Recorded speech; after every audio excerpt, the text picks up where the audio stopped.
Hello again, IB Psychology students, and here is the video and some starter activities for your study of the working memory model. Okay, so the first thing to do to help you get into understanding this model is to work out how many windows there are in your house. Now this will take a bit of doing, so the teacher who is leading the session, you might want to pause this video here to give your students a chance to work out in their head how many windows are in their house. And that could be windows indoors, windows within windows, etc. So if your teacher pauses the video here to give you a chance to do that. Okay, so presumably you've worked out the total score, you've counted the windows in your house when the teacher paused the video. So your teacher is going to ask you now, how did you do it?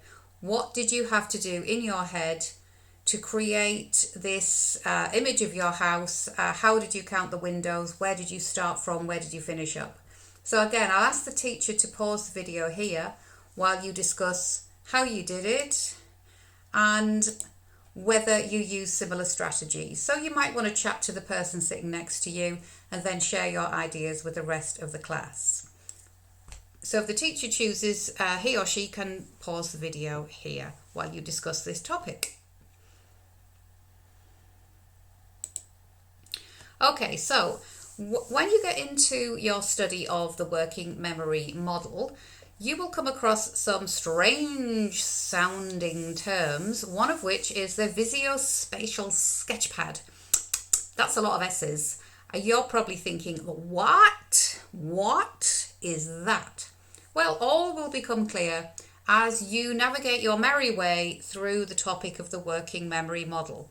So when you come to do this, look at this element, this slave system of the working memory model, remember this activity because your teacher will ask you the window counting activity, how it relates to the visuospatial sketchpad. Most mysterious and intriguing, is it not? Okay, here are a couple more tasks for you.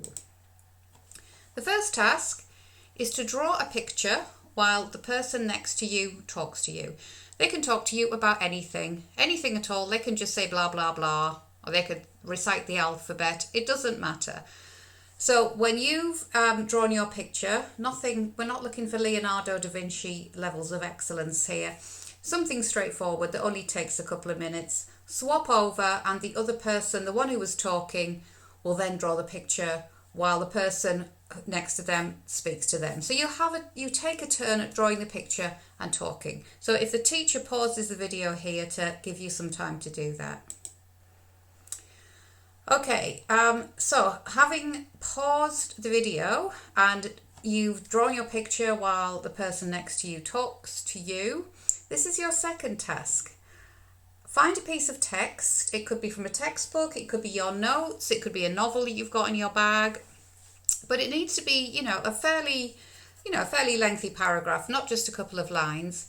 Read it, but as you are reading it, you have to say the all the time aloud. So as you're reading it, you have to obviously try to keep it under your breath as much as you can so you don't disturb everyone else in the class. But you have to be saying the.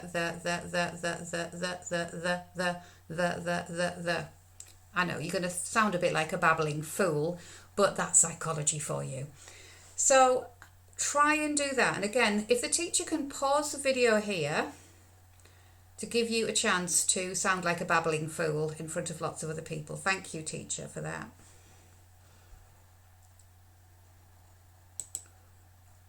Okay, so having drawn the picture while someone was speaking to you, having sounded like a babbling fool as you read something while you said the, I'm guessing, I think I know the answer to this, but your teacher now is going to ask for hands up or contributions. Which of the two tasks did you find virtually impossible?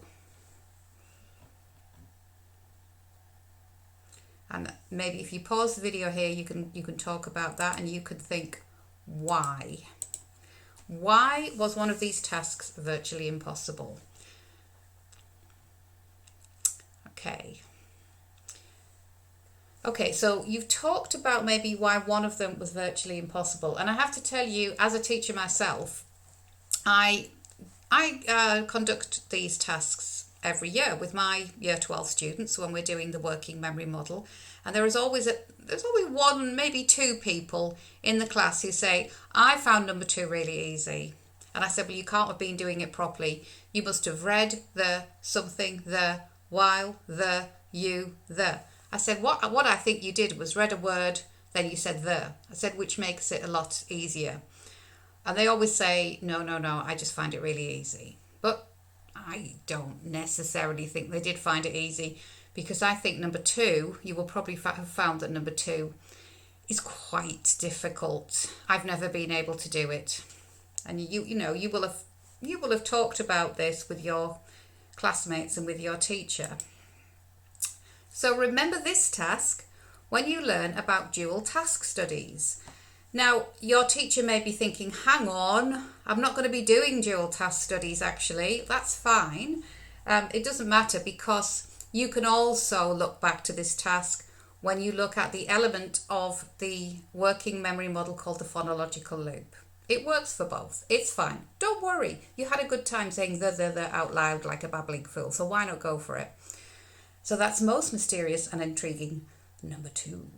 Okay, so those little tasks were just to get you to think into thinking about the nature of working memory, and to introduce some of the terminology that is going to be your best friend from now on while you look at the working memory model. And I will see you very soon. Goodbye.